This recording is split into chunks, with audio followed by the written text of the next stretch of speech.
Olá! Você sabia que o átomo é a menor partícula da matéria? Não sabia? Então fica comigo que depois da vinheta eu vou te contar tudo sobre isso.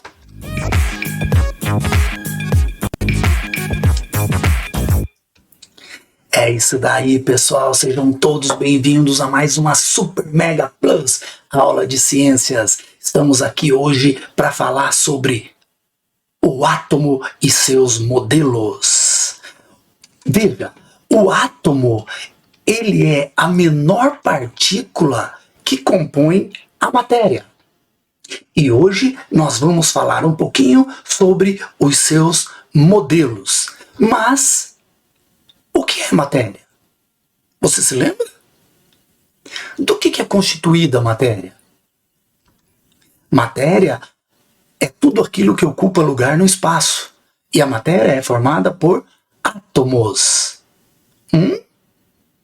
O que é um átomo? Você já sabe porque eu te contei no começo, né? Átomo é a menor partícula que forma a matéria. Bom, essa história do átomo começou há muitos séculos atrás com uma dupla de cientistas chamada Demócrito e Leucipo. Demócrito e Leucipo imaginavam como seria se eu pudesse dividir a matéria cada vez mais. Se eu pudesse pegar um pedacinho de papel e ir dividindo ele, dividindo, até onde eu chegaria? Demócrito utilizou a areia da praia. E ele dizia, veja que a areia tem pequenas bolinhas. Se eu for dividindo essas bolinhas, até onde eu vou chegar? E ele, junto com o seu discípulo Leucipo, chegaram à seguinte conclusão. Vai chegar um momento que eu não poderei mais dividir a matéria. E aí, este momento, eu vou chamar de átomo. Átomo. Isso. Mas o que significa essa palavra? Veja, o A em ciência é sempre uma negativa. Tomos é divisão. Então, átomo seria a menor partícula indivisível. Eles imaginavam algo como um pedacinho, uma bolinha maciça, indivisível, coisa que não poderia mais ser dividida. Passado, então, alguns séculos, a ideia do modelo atômico retornou com um cientista chamado Dalton. Dalton, ele começou de novo a saga de se fazer um modelo para explicar o átomo. E ele imaginou o átomo como sendo uma bola de bilhar. Uma bola de bilhar positiva, mas maciça e indivisível. Ou seja, a ideia de Demócrito e Leucipo ainda estava atuando na cabeça de Dalton. Bom, a seguir surgiu um cientista chamado Thomson. Thomson, ele imaginou o átomo um pouquinho diferente do que tinha imaginado Dalton. Thomson imaginou o átomo assim, pense num pudim cheio de uva-passas. Então, esse pudim seria positivo, e ele imaginava que ao redor desse pudim existissem partículas negativas que Thomson chamou de elétrons. Então, o modelo de pudim de passas é o modelo de Thomson. Após o modelo de Thomson, surgiu então um outro cientista chamado Rutherford. O Rutherford já baseou o seu modelo em experimentos científicos. Isso é uma coisa bastante importante. Então, o que Bohr fez? Bohr pegou uma caixa de chumbo, colocou no seu interior um átomo radioativo de polônio, né? Uma quantidade de polônio, e esse polônio emitia a radiação, então, e essa radiação alfa, ela passava por uma finíssima placa de ouro, e atrás dessa placa existia um filme fotográfico. E Rutherford observou que as partículas que passavam direto era a maioria, e fazia ali uma grande marca no filme fotográfico. Mas outras partículas se desviavam. E algumas chegavam a retornar. Então, Rutherford imaginou o seguinte: o átomo deve ter uma região maciça no seu interior, positiva, chamada prótons. E ao redor dessa região positiva existiam existiam elétrons girando numa região chamada eletrosfera. Então, para Rutherford, a ideia era um átomo maciço positivo e ao redor um grande espaço onde giravam partículas negativas chamadas elétrons. O problema do modelo atômico de Rutherford. O problema do modelo atômico de Rutherford era o seguinte, gente. Se o núcleo é positivo e os elétrons estão girando aqui ao redor desse núcleo positivo numa região chamada eletrosfera, então, como na natureza nós sabemos que polos opostos se atraem, ia chegar um momento que o núcleo positivo iria atrair o elétron até que houvesse um choque entre os dois, já que partículas opostas se atraem. Esse era um problema sério para Rutherford resolver. E Rutherford, então, imaginava esse modelo semelhante ao nosso sistema solar.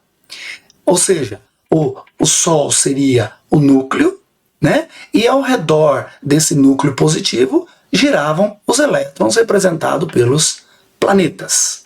Tá ok?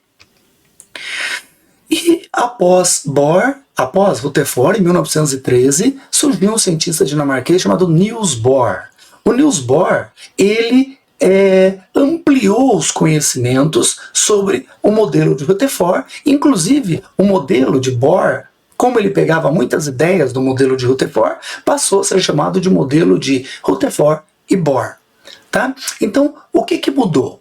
O que mudou foi o seguinte: Bohr imaginou que existia realmente a presença de um núcleo positivo e que ao redor desse núcleo giravam elétrons numa região chamada eletrosfera. E aqui ele imaginou o seguinte: cada elétron gira em uma camada ou em um nível de energia ao redor do núcleo. E ele chamou então esses níveis de energia de camadas eletrônicas, que eram 7. K, L, M, N, O, P e Q. Cada camada dessa corresponde a um nível energético. Tá?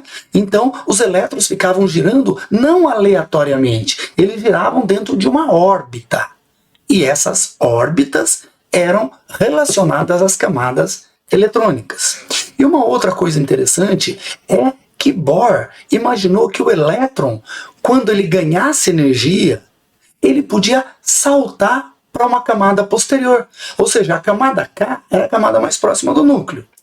Então, se ele recebesse energia, olha como está nessa ilustração. Veja, o elétron ganhava energia e saltava para uma órbita mais longe. E quando ele perdia essa energia, ele voltava para sua órbita de origem. Mas para voltar para sua órbita de origem, ele emitia uma quantidade de luz chamada fóton. Tá? Então, os elétrons podiam pular para camadas mais externas, mais energéticas, mas quando eles voltassem à camada original, eles emitiam fóton de luz, que é visível aos nossos olhos. E, a partir do modelo de Rutherford e Bohr, surgiu um novo cientista chamado James Chadwick. Chadwick, ele tinha um problema para ser resolvido. Como é possível o núcleo ter prótons positivos e eles não se repelirem? Se Rutherford e Bohr discutia como era possível o elétron não cair no núcleo, e Bohr disse que ele não caía por causa da força centrípeta, né, que o elétron possuía, que mantinha ele distante do núcleo, então ele tinha que resolver o problema do núcleo ser positivo só com partículas chamadas prótons. Então, através de alguns experimentos, Chadwick descobriu que existiam partículas neutras, sem cargas elétricas, que ficavam entre os prótons no núcleo, tornando o núcleo mais estável. Ou seja, os prótons não se repeliam ao ponto de racharem o núcleo. Então agora nós tínhamos um modelo atômico mais bem estruturado em 1932. Então, relembrando, a estrutura do átomo é a seguinte: o átomo é formado por duas regiões, o núcleo e a eletrosfera. O núcleo é a região menor do átomo, mas aonde concentra sua massa. E essa massa atômica é formada por partículas positivas, chamadas prótons, e partículas sem carga elétrica, neutras, chamadas de nêutrons, o que dava estabilidade ao núcleo atômico. E girando na eletrosfera, então, nós encontramos os elétrons, que são partículas negativas. Cada partícula dessa, então, girando em um nível de energia. As camadas da eletrosfera, que correspondem aos níveis de energia, são 7. K, L, M, N, O, P e Q, sendo a camada K a camada mais próxima do núcleo e a camada menos energética. Tá? E a camada mais longe do núcleo, mais afastada do núcleo, é a camada Q, que é a camada mais energética. Então, nós temos que pensar sempre assim: o átomo pode passar da camada Q para a camada L, para a camada M, N, O, P e Q? Pode, se eu energizar o sistema. Mas sempre que ele voltar para sua camada de origem, ele vai emitir luz. Tá ok? Aqui um outro esqueminha mostrando agora a relação entre o nível de energia, representado pela letra N minúscula, nível 1, camada K, nível 2, camada L, e assim sucessivamente até a camada Q. E observe que o sentido do aumento de energia a partir da camada K. Bom, essa camada K, então, ou melhor, as camadas da eletrosfera, começando pela camada K, elas possuem assim um número máximo de elétrons que elas podem suportar. Por exemplo, a camada K, que corresponde ao nível 1, suporta no máximo 2 elétrons. A camada L, 8, M, 18, N, 32, O, 32, P, 18 e Q, 8. Esse número máximo jamais pode ser ultrapassado. Por exemplo, eu não posso colocar 3 elétrons na camada K, mas posso colocar 1. Tá? Não existe um número mínimo, existe um número máximo. Aqui, mostrando de novo no átomo de potássio, né, o preenchimento das camadas pelos elétrons, e aqui nós temos que introduzir mais um novo conceito, que é o conceito de camada de valência. O conceito de camada de valência é o seguinte: a camada de valência é a última camada da eletrosfera de um átomo. Tá? Não necessariamente a camada Q. Pode ser qualquer camada, desde que ela seja a última. E ligado à camada de valência, existe a regra do octeto. A regra do octeto diz o seguinte, que a camada de valência não pode possuir mais de 8 elétrons. Pode possuir 7, 6, 5, mas jamais mais de 8 elétrons. Então nós tínhamos que respeitar a camada, a regra do octeto, temos que respeitar até hoje. Tá? Então essa regra é válida.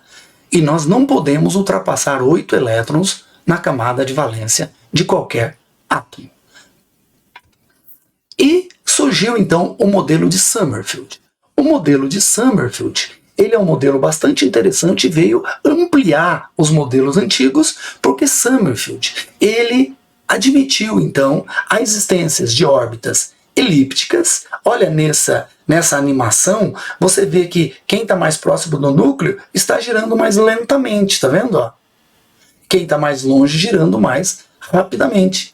Ele admitiu órbitas esféricas, mas também admitiu órbitas elípticas. Então, para Sommerfeld, existem 2 tipos de órbitas, as elípticas e as esféricas. Qual foi a inovação de Sommerfeld? A inovação de Sommerfeld foi a seguinte: ele criou a ideia de que dentro de cada nível de energia existem níveis menores chamados subníveis. Esses subníveis, então, são S, P, D e F.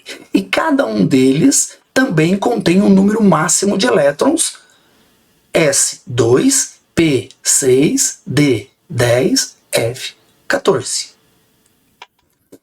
E o modelo atual é um modelo de orbitais. Esse modelo atual, o modelo de orbitais, ele é baseado no princípio da incerteza de Heisenberg, que diz o seguinte: nós não podemos determinar a posição de um elétron num determinado momento. Ou seja, o elétron move-se tão rapidamente que eu não posso dizer que ele está aqui porque ele já mudou. Ele está ali, ele já mudou. Então, foi criado a ideia de que existe uma região onde há a maior probabilidade de eu encontrar o elétron. E essa região é chamada de orbital. Então eu tenho aqui alguns orbitais, tá? Para você ver, eu tenho um orbital esférico, que é chamado S, um orbital em forma de halteres, chamado P. Então essas regiões são as regiões onde há a maior probabilidade de eu encontrar os elétrons. Esse modelo atual nós vamos então deixar para discutir lá no ensino médio, tá bom? E como que eu distribuo esses elétrons ao longo da eletrosfera? Então, nós não podemos hoje imaginar uma distribuição simplesinha assim, onde eu digo, a camada K tem 2, a camada L tem 8, porque essa distribuição ela não é confiável. Então, um cientista norte-americano chamado Linus Pauling desenvolveu um modelo para nos auxiliar na distribuição dos elétrons na eletrosfera.